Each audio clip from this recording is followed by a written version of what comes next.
Good morning, student. Now I am going to start new topic of this chapter. और new topic क्या है? Jobless growth. हम लोग इस टॉपिक को जो पीछे के टॉपिक पढ़ते हुए आ रहे हैं, कहीं फीमेल मेल रेशियो देखा, उनकी वर्किंग देखी, उनका रूरल एरिया में पार्टिसिपेशन देखा, अर्बन एरिया में पार्टिसिपेशन देखा. ये सारी चीज़ देखते हुए अब हम लोग इसमें आते हैं कि हमारी कंट्री की बहुत सारे, हम लोग टाइम टू टाइम ये वर्ड भी सुना करते हैं कि इंडिया की जो ग्रोथ है वो कैसी जॉबलेस ग्रोथ है. जॉबलेस जो ग्रोथ एक वर्ड है, इस वर्ड में सबसे पहले हमें देखने को क्या मिलता है कि एक इसमें डिफिनीशन दी गई है कि इकोनॉमिक ग्रोथ आकर व्हेन जीडीपी राइजेस. जनरली हम लोग सभी जानते हैं, किसी भी कंट्री का हम लोग बताते हैं अमेरिका की जीडीपी बहुत ज़्यादा है, वो इतने ट्रिलियन डॉलर है. अभी हम 2-3 हमें प्राइम मिनिस्टर से हमेशा सुना करते हैं कि हम फ्यूचर में 5 ट्रिलियन डॉलर अपनी इकोनॉमी बनाने की कोशिश कर रहे हैं. अमेरिका की 20 ट्रिलियन डॉलर से ऊपर है.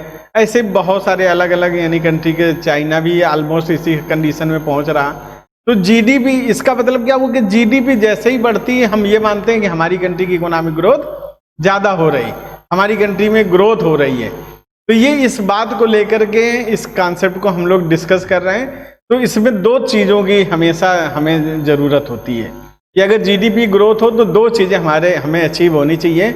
एक क्या अचीव होना चाहिए, जो आप देख रहे हैं ए में लिखा हुआ है, थ्रू ग्रेटर एम्प्लॉयमेंट.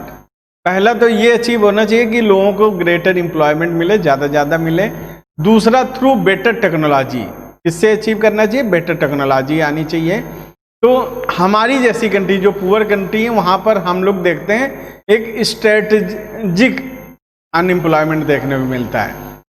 ये यहाँ पर देखिए आपको लिखा हुआ है कि where there is the staggering unemployment, मतलब पीछे का. इसको मैं एक टर्म और देता हूँ, स्ट्रेटेजिक अनएम्प्लॉयमेंट के नाम से जाना जाता है. तो economic growth become meaningful only when the associated with greater opportunity of the employment. तो द पॉवर्टी इज कम्बेटेड. अगर ज़्यादा एम्प्लॉयमेंट मिलेगा तो पॉवर्टी उसी तरह रिड्यूस होगी. लेकिन इकोनॉमिक ग्रोथ जो होती है वो ज़्यादातर इनोवेटिव टेक्नोलॉजी पे डिपेंड होती है. और कई बार इनोवेटिव जो टेक्नोलॉजी होती है वो एम्प्लॉयमेंट को जनरेट करने में फेल हो जाती है जिस लेवल पे एम्प्लॉयमेंट हम चाहते हैं.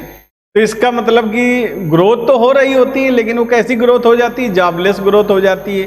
तो जॉबलेस ग्रोथ का मतलब क्या हुआ? Jobless growth is a situation when the level of output is the economy tend to rise owing the innovative technology without any perceptible rise in the level of employment.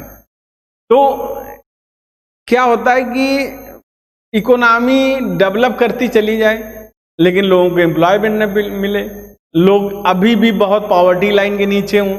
GDP grow कर रही लेकिन वो उसका जो impact है वो lower section of society तक न पहुंचे. एक बड़ी पॉपुलेशन जॉबलेस होती है. तो ऐसी कंट्री की ग्रोथ को हम लोग जॉबलेस ग्रोथ के नाम से जानते हैं और उसको कहते हैं. यहाँ एक टर्म हमेशा आता है, जॉबलेस ग्रोथ जहाँ होती है वहाँ सबसे ज़्यादा कैजुअलाइजेशन ऑफ वर्कफोर्स होता है. ये सिचुएशन कैसी है कि when the percentage of casual hired workers in the total workforce tend to rise over time. हम आप देखेंगे कि कैजुअल वर्कर वो होते हैं जो लो पेड होते हैं. कैजुअल वर्कर वो होते हैं जिनको कुछ समय जॉब मिलता है, उसके बाद जॉब नहीं मिलता. कभी वो एम्प्लॉयड होते हैं, कभी वो अनएम्प्लॉयड होते हैं. ऐसी सिचुएशन बहुत डेंजरस सिचुएशन होती है किसी भी कंट्री की. तो आप देखोगे यहाँ 4 आपके सामने यानी 3ABC के नाम से मैंने कुछ डाटा आपके सामने रखे हुए हैं. पहला क्या है? Percentage of casual hired worker in total workforce है राइजन फ्रॉम 23% इन 1972 एंड 3 में कितना था? 23%. 33% 1999 एंड 2000 में हो गया. और आज की डेट में 2009-10 में ये इंक्रीज हो गया, कितना हो गया? 39.3%. बीच में 2005-6 में थोड़ा सा कम हुआ था लेकिन 1-2% वो डाटा का फेर था, डिक्रीज हुआ था. लेकिन आप देख रहे हैं 23 से बढ़कर ये 39.3% हो गया. जो डिक्रीज होना चाहिए वो लगातार क्या होता जा रहा है? इंक्रीज होता जा रहा है. ऐसे percentage of self employed workers है डिक्लाइन. सेल्फ एम्प्लॉयड जो 62% होते थे 72-3 में, वो 52 हो गया 1999 में एंड 2000 में, और आज ये 44% है 2009 एंड 10 में।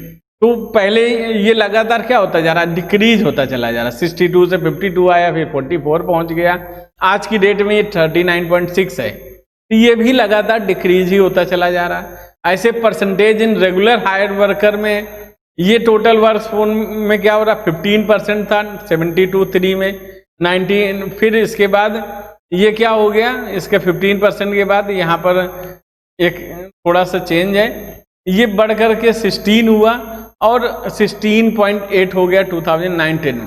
जो बढ़ना चाहिए वो उस रेशियो में इंक्रीज नहीं हुआ है, 15 से 16.8% तक ही ये पहुंच पाया है। तो कैजुअलाइजेशन ऑफ वर्कफोर्स हमारी कंट्री में बहुत, और ये ज़्यादातर पुअर कंट्री का एक फीचर भी है कि ऐसी कंट्रियों में बहुत देखने को मिलता है। तो ये होता क्यों है ऐसा, कैजुअलाइजेशन ऑफ लेबर क्यों होता जा रहा? तो सबसे पहला एक रीजन इसका है कि the bulk of self employed workforce is found in rural area. हमारी कंट्री में रूरल एरिया में सेल्फ एम्प्लॉयड पीपल पाए जाते हैं, लेकिन रूरल एरिया में क्या होता जा रहा है कि धीरे धीरे लोगों की जो डिपेंडेंसी थी, क्योंकि पहले 70% थी, भी घटते घटते अब 47% आ गए। जो एग्रीकल्चर रिलेटेड एक्टिविटी में थे, एग्रीकल्चर में थे, वो सब के सब शिफ्ट होके कहीं शहरों में भाग रहे हैं, कहीं माइग्रेट हो रहे हैं, और इससे वो क्या हो रहा है, उनकी जो जितने होने चाहिए तो वो घटने लगे हैं। People work on their farms and field not because every day is gainfully employed, not because every day is contributing to output, but simply because many of them are not getting any non-farm job even when they wish to migrate। तो हम देखते हैं कि बहुत सारे लोग तो इसलिए लगे हैं क्योंकि उनको जॉब नहीं मिल रहा, जैसे ही जॉब मिलता है वो तुरंत माइग्रेट करके चले जाते हैं। तो इसलिए वो नहीं है कि उनके पास वो जॉब है, उससे सेटिस्फाई है, उसमें जॉब में वो करना चाह रहे हैं, वो केवल एक सिचुएशनल रहता है जिसके कारण वो ऐसा कर पाते हैं। They are employed in their farm only for the name sake। वो क्योंकि बहुत सारे आप देखोगे गाँव में जिनके पास एग्रीकल्चर लैंड है, वो कुछ काम नहीं करते, उसमें लेबर से कराते हैं, सब करते हैं, बस नाम के लिए रहता है कि वो they are the agriculture person. But when the migrate themselves in urban area and more often than not they get employed as a casual worker are the daily wages.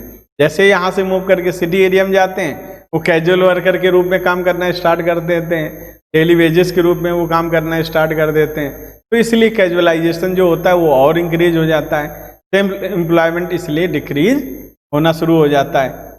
फिर हम देखते हैं कि एक हमारे यहाँ कंट्री में ये टॉपिक हम लोग बार बार पढ़ते चले आ रहे हैं, informalisation of the work force. तो ये it is the situation when percentage of work force in a formal sector tends to decline and that in the informal sector tend to rise.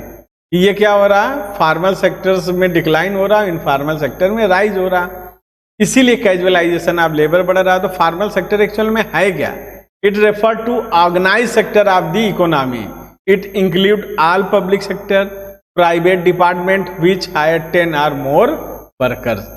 ऐसे सेक्टर्स को generally formal कहा जाता है, लेकिन इसके साथ शर्त ये होती है कि they follow the government rules and regulation.